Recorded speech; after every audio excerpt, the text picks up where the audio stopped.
And we ran across one of the pioneers of Major League Baseball. We'll let you introduce yourself to my TV audience. Well, Bill Madlock, former Chicago Cub, Pittsburgh Pirates, and a few other teams. Well, you know, you was back in that heydays of baseball, so, you know, we take our youngsters behind the scenes of what it's like to be Major League Baseball players. So talk a little bit about your experience when you played. Well, it was fun, you know, especially playing in Chicago. You know, being from Illinois, I'm from downstate Illinois, and get a chance to play around my family and people that I went to school with. It was great, and you know, for kids, it just took a lot of hard work. You know, it's no substitute for hard work. I know the competition is a little different now. They play a lot of baseball now with the travel team and all that, but like I said, there's no substitute for hard work, and make sure you have a lot of fun playing it. Every kid dreams playing in the big leagues. It's all about opportunity. What did Bill Madlock do to get himself on the maps? Well, I give opportunity because they say the odds are so much against you, you know, 1 in 1,000. I always thought I was going to be that one. And that's why you got to look at it. You're going to be that one. Don't let anybody keep you from trying to reach your dream. And I think it's the main thing, you know, because there's going to be a lot of doubters out there. But as long as you think you're going to do it, not only did I play Major League Baseball, you can use baseball, you know, get a scholarship, which I did. I went to college on a baseball scholarship. It's a lot of stuff. You teach you to work together, you know, with teammates and stuff like that. So it's a lot of things that you can accomplish without being a Major League ball player. But like I say, you got to have that goal and you got to fight to get it, keep it. A lot has changed in the game today. What was it like when you played? What was old school baseball, as I call it? Well, those pitchers, they went 9 innings.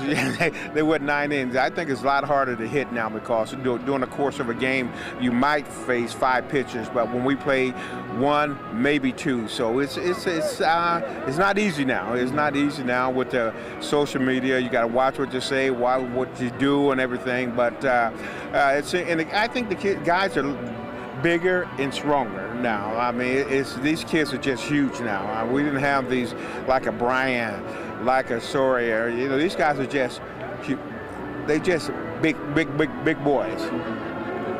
You know, in the money, don't forget. In the money, that's the big difference. Well, I think Maury Real said if the guys got paid back then what they do today, they'll be rolling over in their grave. Oh, yes, yeah. But one thing about it, you know, the TV market wasn't the same. The cable system, ESPN, MLB, local TV, it is just so much out there now, you know, and then they're paying a lot to watch these guys play, and they're well-deserved, you know. But I just get mad at my mom every time I see her, you know, so I said, you could have stayed in labor for another 20 years? You know, when you played, it was a totally different era of ball players. Can you talk about some of those ball players you played with? Well, especially in the All-Star game, which is coming up. You know, I had you know, guys that you know, Hank Aaron, you know, Pete Rose, you know, Billy Williams, Johnny Bench, Joe Morgan. These guys that I watched when I was growing up. Some heavyweights. Those are heavyweights. You know, get to play with them on the All-Star game. That was a fun thing about it. You know, it's a little different. You know, the players. I think back then were a little more professional. They went out and played the game, and they knew how the game was played, and they played it right because we learned in the minor leagues. And now these guys, you really don't have to do too much in the minor league to get called up anymore. Yeah, you see 220 hitters, 230 hitters, pitchers way under 500 brought up. So it's just a different era.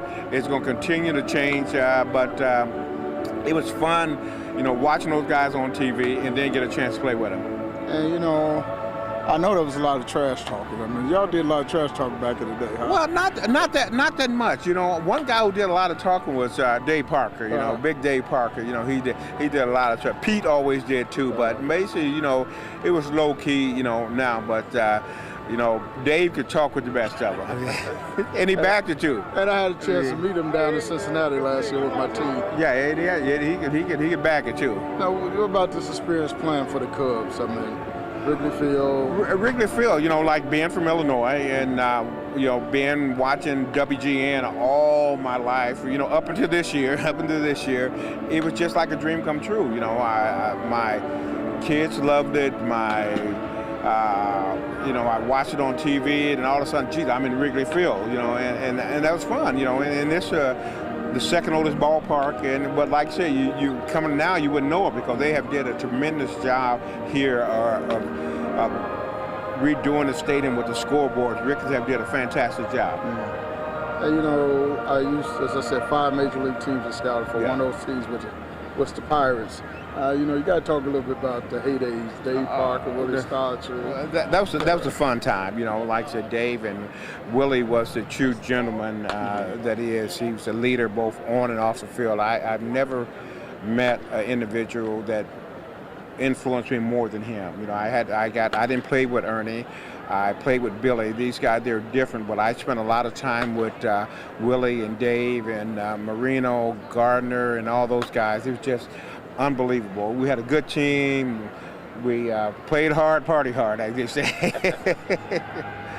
guess these last 2 questions. When you played, there was a lot more African Americans in the game. Can you kind of touch on that? Well, I think they have to do a better job of scouting there in the city. You know, I know they got the RBI program, but I don't think that's enough. You know, it's a good program, but it's not a program that they do like they do in the Latin country. They have camps, they have academies, and I think that's what you got to do. And you got to send scouts in the inner city and watch the game, and that's why I don't see it. And I think too, with baseball, it takes a long time to make it too, and you might not make it too. But like when you get in football, you know, basketball, you know, when they get drafted, they're getting drafted right at the top, and they're making the money right off the bat. But I just think that, you know, the way they do it is they have to change a little bit. They have to change a little bit. You know, not that I'm not a fan of RBI. I'm not saying that. Yeah, I'm not a fan of RBI. But I just you're not either. I'm not a fan of it, but I think they have to do more going in the neighborhood, not just, you know, throwing them dollars. Yeah. I think they got to do more by scouting them. You know, just like in the Latin country, ex-major league players are teaching these guys how to play the game, and if you see when they come up, these guys are ready to play. You know, and I think that's what they got to do. They got to get more out there and watching them play in their surroundings and scout them in their league. Let me ask you this last question. I'm gonna take you way back when you first got that call that you was gonna make it to the big leagues and walked in that locker room for the very first time and saw your uniform. What was that feeling like? It was just unbelievable. You know, it's really funny. I watched the Jackie Robinson movie, and the one thing I really liked about it, when he was walking through that dark runway going out to the field, I mean, that's the chills of it. Made me think, you know, that's the reason I got the opportunity to do it, because someone like him. So that's what it was, just unbelievable feeling. Coach, tell you youngsters behind the scenes with the man Bill Madlock, who I actually cried when he got traded from the Cubs. My hero. Okay, thank you. All right, appreciate it. Chapter 7, Honoring the Past.